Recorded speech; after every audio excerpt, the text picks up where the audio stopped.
John, thank you very much, first of all, for being here in person, because like in real estate, it's all about location, location, location, right? So let's talk about Toll Brothers. Yeah. It's been a dazzling run, medium to longer term, for many of these home builders. Is there any reason to think that the Toll Brothers results we got could be a change in catalyst, or are we reading too much into it? Hey, Dom, thanks for having me. Look, it was a great quarter across the board. I mean, they beat across key metrics. I mean, orders, deliveries, ASP, margins, EPS. Everything was great. To your point, what people are a little bit nervous about today is the fact that the outlook on a full year basis was pretty good. Gross margin maybe a little light, but the first quarter outlook in particular was a little bit light in terms of deliveries and gross margin. But here's the key. They have beaten 8 consecutive quarters of their gross margin guide by 90 basis points on average. And then in terms of deliveries, it's 9 consecutive quarters by an average of 6% at the midpoint.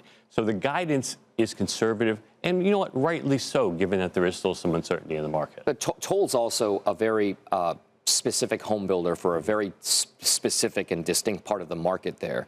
And then it's kind of more skewing towards the middle to higher end of things. Does it say anything to you about the state of the housing market if we are seeing that kind of reaction from investors from a certain side of that market or a certain spectrum in price? I think we might be looking a little too deeply into it, right? The stock's up 50-ish% year to date. It's had a nice run. We would argue, and this is a conversation for another time, but valuations need to re-rate in this group, and it's well overdue. But for Toll specifically, yes, they play a little bit at the higher end. But keep in mind, they have been migrating down, right? About 50% of their orders are on spec at this point. So they're starting the construction before there's a buyer in place. And so they've gravitated a little bit more towards the kind of mid and even to the lower end to some extent. So I think, look, they're saying that demand over the past 6 weeks was very, very strong. That's a good read for everybody. All right, macro-wise, if we could just kind of go up a little bit more up that spectrum here to the funnel. Is the state of the U.S. housing market, by the companies that you cover, in a healthy spot? And by extension, how predicated is the outlook for that housing market on a Fed interest rate easing cycle? Yeah, tricky question.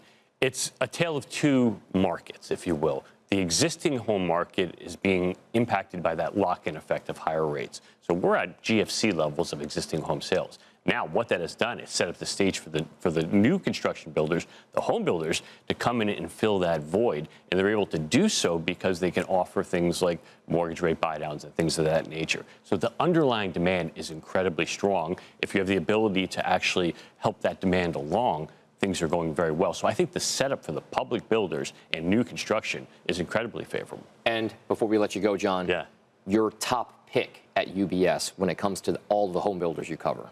D.R. Horton at this point. They really cater towards that first-time entry-level buyer, consistent executor, largest builder by 15% in terms of deliveries.